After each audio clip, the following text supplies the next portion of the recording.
Well, if people are fed up, you might think that Labour would have benefited. Not at all. The European elections in May were an utter disaster for them. They came fifth, with less than 10% of the vote.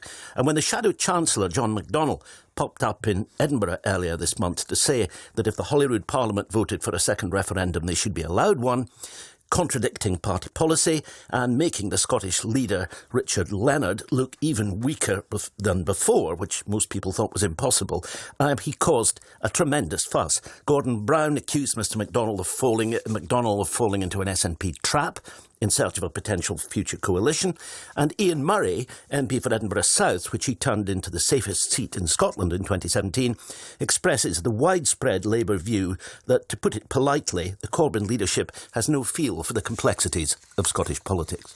No deal has to be done with the SNP because even with a minority Labour government, there would be an anti-Conservative majority, and you would be saying to the SNP that you either back the Labour Party by voting with the Queen's speech in the Labour Party's finance bill, or indeed you bring it down like you did in 1979 for a Conservative government. I don't think they're going to do the latter. They know that would be electoral suicide for them, and therefore no pacts need to be done, and indeed the policy of the Labour Party is pretty clear. Now, I think what the EU election results tell us and what the 2014 Scottish independence referendum told us, and the lesson hasn't been learnt by the current leadership of the UK Labour Party, is if you don't take a side after a major constitutional debate where the public have taken their sides, then you get squeezed in the middle between those political parties that have taken the side.